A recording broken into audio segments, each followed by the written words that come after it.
জয় গুরু ইষ্টপ্রাণ দাদা ও মায়েরা, আমরা হয়তো সবাই জানি গতকাল 23শে অক্টোবর বৃহস্পতিবার পরম প্রেমময় শ্রী শ্রী ঠাকুরের কনিষ্ঠ পুত্র পূজ্যপাদ প্রচেতারঞ্জন চক্রবর্তী পূজ্যপাদ কাজলদা পরমধাম প্রাপ্ত হয়েছেন, মহাপ্রয়াণ করেছেন কলকাতার অ্যাপোলো হাসপাতালে।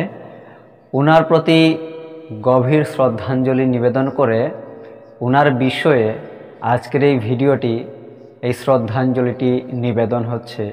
ভিডিওটি শেয়ার করবেন। আপনারা নতুন হলে এই ইউটিউব চ্যানেলে অবশ্যই সাবস্ক্রাইব করবেন এবং পাশের বেলটি বাজিয়ে রাখবেন। ধন্যবাদ। ডক্টর প্রচেতারঞ্জন চক্রবর্তী পূজনীয় কাজলদা ইংরাজি 29শে অক্টোবর 1939, সময় রাত 11টা 8 মিনিট, কৃষ্ণ ত্রয়োদশী তিথিতে জন্মগ্রহণ করেন। দেশভাগের 1 বছর পূর্বে শ্রী শ্রী ঠাকুর দেওঘরে চলে আসেন। তখন কাজলদার বয়স 7 বছর। শ্রী শ্রী ঠাকুরের নয়নের মণি হয়ে আশ্রমে থাকতেন। যেহেতু বিশ্ব দুনিয়ার মালিক তাকে খুব ভালোবাসতেন, তাই সকলের কাছেও তিনি প্রিয় ছিলেন। একদিন শ্রী শ্রী ঠাকুরের কাছে সৎ মন্ত্র গ্রহণ করলেন তিনি। পূজ্যপাদ কাজলদা সাথীদের সাথে ফুটবল খেলতে যেতেন। শ্রী শ্রী ঠাকুরের নির্দেশে কালিদাসীমা সাথে যেতেন জলের বোতল নিয়ে। এইভাবে এগিয়ে এলো সেই শুভ মুহূর্ত। চাঁদাই বুড়োর পয়তা হলো। সেই এক এলাহি কাণ্ড। 7 দিন ধরে উৎসবের মতন খাওয়া দাওয়া, মানুষের ঢল চলেছে যেন। বিশ্বেশ্বর তাঁর চাঁদাই বুড়োর পয়তা উপলক্ষে একটি বাণী দিলেন। চাঁদাই বুড়োর পয়তা হলো সপ্তভুবন উদ্ধারিল। এইরকম বহু ভবিষ্যৎবাণী শ্রী শ্রী ঠাকুর পূজ্যপাদ কাজলদার সম্বন্ধে বিভিন্ন সময়ে দিয়েছেন। শিক্ষা জগতের অনেক কিছু আহরণ করেও তার জীবনের ইহকাল পরকাল ভালো মন্দ তার পিতার চরণে আহুতি দিয়েছেন তিনি। পরম প্রেমময় শ্রী শ্রী ঠাকুরের নির্দেশে সুশীলদা কলকাতায় বাদুরবাগানে একটি বাসা ভাড়া করিয়েছিলেন পূজ্যপাদ কাজলদার উচ্চশিক্ষার জন্য।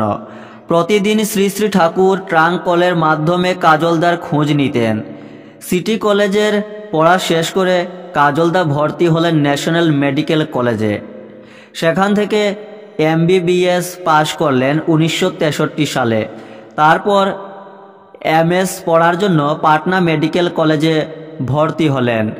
শ্রী শ্রী ঠাকুরের আদেশে কাজলদা বিয়ে করলেন ঠাকুরেরই পছন্দে কলিকাতার বালিগঞ্জ নিবাসী শ্রীযুক্ত যোগেশচন্দ্র মুখোপাধ্যায়ের কন্যা লক্ষ্মীমণির সাথে ইংরাজি 1966 সালে। পূজ্যপাদ কাজলদা ও লক্ষ্মীমণি দেবীর কন্যা সন্তান মিতুমা জন্ম নেন 1966 সালে। ডক্টরেট হয়েছিলেন 1973 সালে পাটনা মেডিকেল কলেজ থেকে।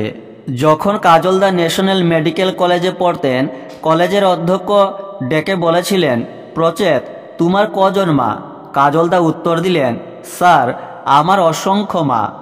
অধ্যক্ষ বিদ্রূপের হাসি হেসে বললেন, তাহলে সবাই যা বলে তা ঠিক? কাজলদা বললেন, হ্যাঁ স্যার, সবাই ঠিক বলে। আমার বাবার কাছে শুনেছি পৃথিবীর সব নারী আমার মা, তাই সবাইকে মায়ের মতো দেখি। অধ্যক্ষ এই উত্তরের জন্য অপ্রস্তুত হয়ে পড়ে হন হন করে হাঁটা দিলেন। বাড়ি গিয়ে শ্রী শ্রী ঠাকুরকে কাজলদা ছল ছল চোখে বললেন, বাবা, আমি আর কলেজে যাব না। ঠাকুর বললেন, কেন বাপাই শোনা? ওনারা কি তোমার নিন্দা করে? তাই বুঝি? ঠাকুর বললেন, দেখ তো কাজলা, কিসের শব্দ হচ্ছে? তখন একটা গাছে ঠক ঠক আওয়াজ হচ্ছিল। শ্রী শ্রী ঠাকুর বললেন, দেখে আই গিয়া। কাজলদা দেখে এসে বললেন, বাবা, একটা কাঠ ঠুকরা কোটরে বসে গাছের গায়ে ঠুকরাচ্ছে। শ্রী শ্রী ঠাকুর বললেন, পরমপিতা যে গাছের কোটরে ওকে আশ্রয় দিয়েছেন সেই গাছেই ও ঠুকরাচ্ছে। তাই বলে গাছ কিন্তু ওকে আশ্রয় দিতে কুণ্ঠিত নয়।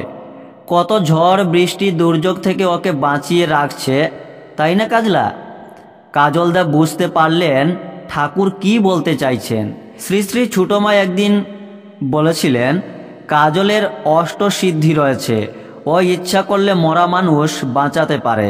পরম প্রেমময় শ্রী শ্রী ঠাকুরের কনিষ্ঠ পুত্র রেতবার্তাবাহী পরম পূজ্যপাদ ডক্টর প্রচেতারঞ্জন চক্রবর্তী পূজনীয় কাজল দাদার মহাপ্রয়াণে কিছু বিশেষ তথ্য শেয়ার করা হলো, আপনারাও শেয়ার করতে পারেন। জয় গুরু।